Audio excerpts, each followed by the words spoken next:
We're taking a trip down memory lane, and I'm recreating 5 of my favorite childhood classic dinner recipes. These iconic foods of the 80s typically came pre-packaged, but I'm gonna show you how easy it is to make them homemade. We're gonna start with one of the most popular foods from my era, hamburger helper. We had this on a weekly basis, and I'm gonna show you my best version. Come on. Start by crumbling your hamburger, of course.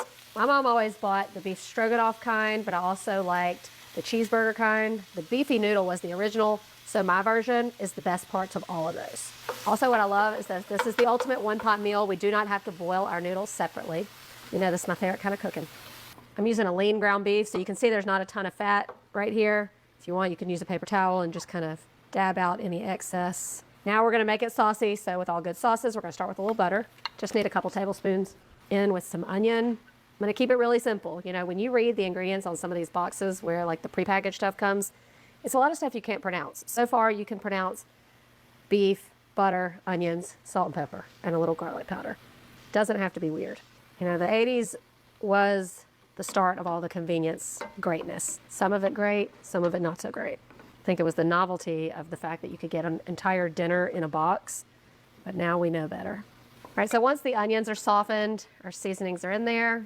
Gonna go in with a little flour. This is gonna give us that really creamy sauce that we love in a hamburger helper. You don't need much here because we're gonna add the pasta in, and that's also gonna thicken our sauce. Just let that cook out for about a minute or so, and then in with our beef broth. And then I'm gonna scrape up any like loose brown bits that have accumulated on the sides of the pan or the bottom. You know the drill. See how easy this is? When y'all taste it, I mean, you're gonna be tasting your childhood, but better. Gonna go in with a little bit of ketchup. You could also do tomato paste here, but just to kind of cut some of that richness, and a little bit of Worcestershire. This kind of heightens that meaty experience. Plus this kind of reminds me of the cheesy hamburger version. All right, so all the flavor is in there. I'm just gonna bring this to a simmer, and then in go the noodles. Now, there were different noodle varieties in all of the hamburger helpers. But when I think of my childhood, I think of these noodles, the egg noodle, plus when it comes to a one-pot meal, these cook perfectly in this situation. See, you can still pronounce every ingredient I've added. Start to finish, this meal can be on your table in 30 minutes or less. All right, it's come to a simmer, so in go our noodles. Oh, it smells so good.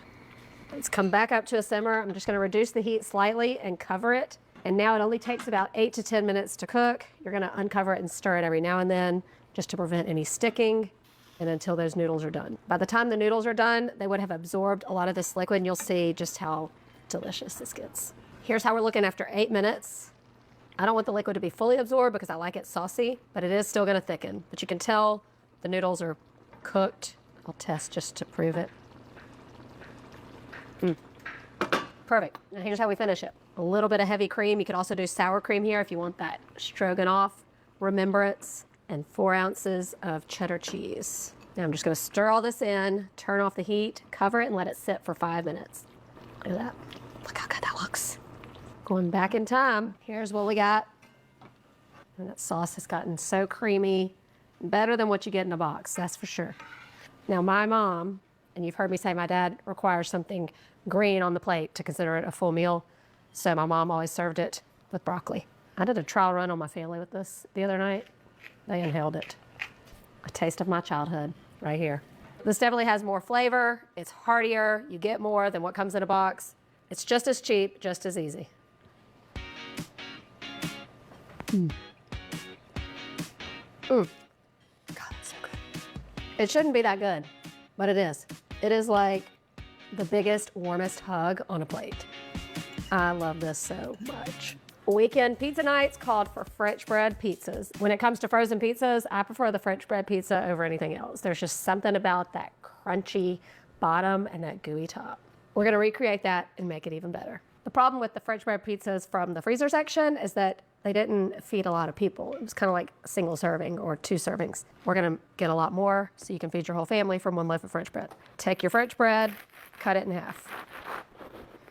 Now, the frozen version would just put the pizza toppings right on top and put in the oven. I'm gonna create a flavorful base by turning the French bread into garlic bread because that's better than plain bread. I'm gonna start by melting my butter. I'm using Land O'Lakes salted butter here. Little trick when I go to melt my butter in the microwave, put it in your bowl, cover it with the wrapper, and microwave it that way. That way you don't get any splatters. To the melted butter, garlic, and then just a pinch of salt. It smells so good already. And then we're gonna brush this over our bread. When I think about French bread pizzas, this is what we had when we had babysitters come over. Just something easy. When I make homemade pizzas on pizza dough, I also like to par bake the crust because I'm all about the crunchy, toasty crust. So that's what we're gonna do here too. I'm gonna bake this off first for a few minutes just to get it a head start, and then we'll add our pizza toppings. Almost forgot, I wanna top it with a little Parmesan cheese to help kind of create that crust. Layers of flavor is what it's all about. Now I'm gonna pop it into the oven until it's good and toasty. Now you top it however you want. I'm gonna top mine how my kids like it. Sausage, cheese, black olives. You know, the ones from the freezer section are always kind of weird. So they just have like these little pieces of like dried up bell peppers and stuff. I mean, I like bell peppers on it, but not those. Also a lot easier than making homemade pizzas with pizza dough because you don't have to worry about all the stretching and rolling.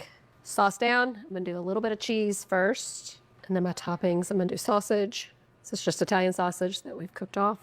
And then I'm adding some pepperoni because when I picture the box of French bread pizza, it has the little pepperonis on there. And it's usually a thicker cut like this. You know exactly what I'm talking about. Also, being able to do it this way, we can get cheese underneath and on top, because they just put the cheese down and then you get like that frozen piece and it's got all the toppings on there and they all fall off. You just have more control when you do these things at home.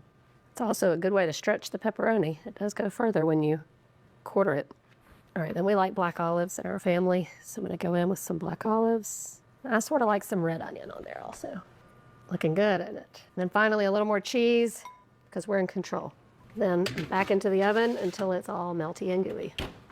Oh, they smell so good. Now that is a substantial dinner. Let me show you the best part. That's what you want. And this sound right here. That is the sound of magic. Do you remember how good these were? I'm gonna add just a bit of freshness. You could do fresh basil or parsley, and then a little sprinkle of crushed red pepper. If you haven't made a French bread pizza in a while, this is your sign. I mean, take me back. Love it.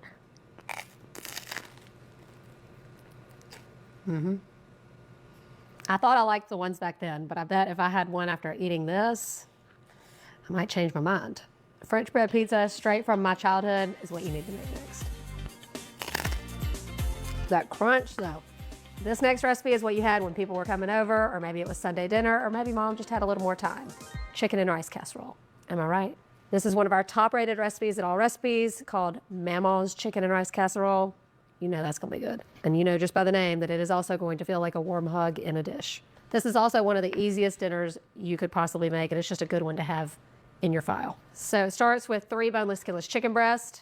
Listen, you don't even have to dirty a bowl to mix all this in. It all gets mixed and cooked straight into the casserole dish. Along with the cream of stars. We've got cream of celery, cream of mushroom, and cream of chicken. There's a time and a place for cream of soups, and this is the time and the place. You know I'm a fan of making your own cream of, but in the name of nostalgia, we gotta use the can.